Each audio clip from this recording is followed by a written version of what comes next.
Hello and welcome to Point of View, where we give students a place to listen, learn, and lean in. I'm your host, Jonah Chadwin, and today we'll be giving you a trifecta of stories about YouTubers far past their prime.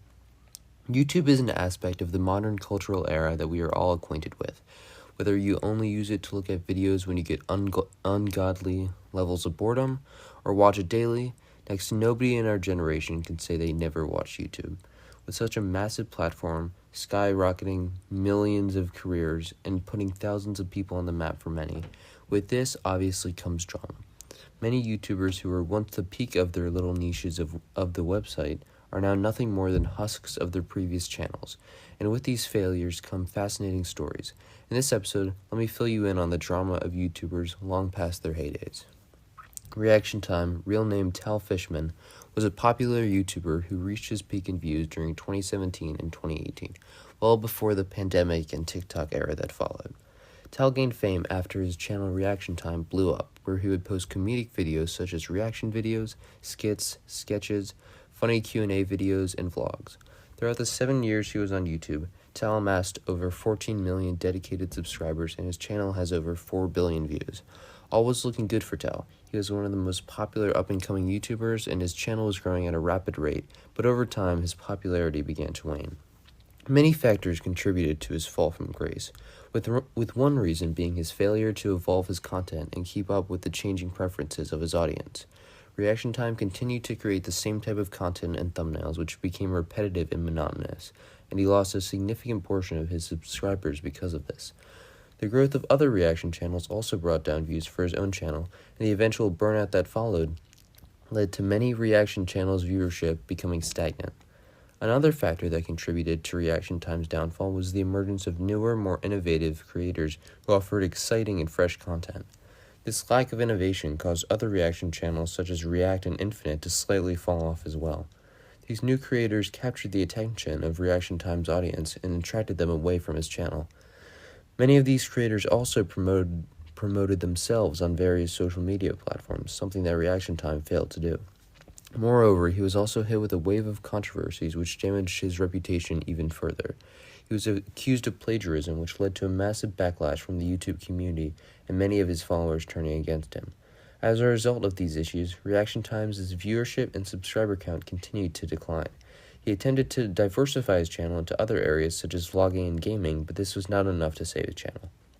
Today, Reaction Time is a shadow of his former self, struggling to top 50k views, when there was a time where he would consistently reach above 5 million. The next YouTuber that I'll be discussing is Boogie2988. Boogie4Numbers was a YouTuber veteran known for his viral Francis videos. But underneath his toxic childish internet persona, Boogie gained respect in the community for being a generally wholesome and positive guy. Despite his rough childhood, he chose to spread positivity among the community, and people were happy that he was successful. One comment read, "This is the first video I've watched from Boogie, and I don't even know the guy, but somehow I'm glad he's found success here on YouTube. He deserves it." He struggled with weight issues, which he has made great progress on. He seems to have left his dark upbringing in the past and moved forward, yet now his popularity and life situation is at an all-time low. While he presented himself as a level-headed guy that couldn't be farther from the truth, he has repeatedly shown that he is a very irresponsible and surprisingly narcissistic person. Post-surgery, which 85% of married couples do not last through, the ugly side of Boogie has been revealed. Despite the millions, yes millions, he's made from YouTube, he currently remains deep in debt due to horrible financial decisions. He controversially purchased a 6-figure Tesla brand new that he absolutely could not afford and took to social media to beg his fans for money. Are you trying to manipulate people into giving you money? The answer is yes. Give me some money. His once positive videos are now full of negativity and self-pity. Comment sections that used to shower him with love now contain nothing but rememberings of the good old days. Boogie made his millions back in Bitcoin and announced it to the world only to lose it all to gambling. The man will never change. Be cautious of believing you know a person when you only see the version of themselves they want you to see. The third and final YouTuber that we'll be discussing today is Sky Does Minecraft.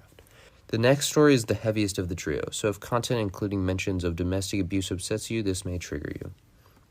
Sky Does Minecraft, otherwise known as Adam Dalberg, is a famous non-binary Minecraft YouTuber who in their peak was the most popular Minecraft creator on the platform, going as far as to rival PewDiePie for the spot of #1 YouTube creator. In their peak, their content drew millions of views and captivated the imagination of their 12 million followers daily. Adam had merchandise, legions of fans, and the whole world in their hands. They shifted into creating an actual company called Sky Media that connected YouTubers and was genuinely just there for them to goof around. Adam had relatively smooth sailing, not immune to drama or controversy like many. These ranged from that collective they worked on, shutting down dramatically, to even accusations of infidelity and spousal abuse. Ultimately, though, none of these really stuck around to hurt Adam's career, only momentarily slow it down. This all changed when the biggest set drama of them all hit Sky Does Minecraft. Adam was married to a woman named Alessa until a series of very public marital spats led them to drift apart. On the separation, she published pages of information on Sky, proving them as neglectful, abusive, self-centered person. There were stories of Adam being reckless and irresponsible, even one account of them squeezing and screaming at their pregnant wife until she felt dizzy. They had gone to extensive lengths to manipulate, abuse, and control her in every way that they could. At its most extreme, Adam actually got her arrested. According to a thread Alessa made on the subject, Alessa finally lashed out against Adam when the two were in a domestic dispute, punching them in the neck after they screamed in her face, "I will do everything in my power to make sure the court sees you an unfit mother." When the cops showed up, terrified the truth would ruin Adam's career, she took the fall for it, spending that Easter in jail while they got off scot-free.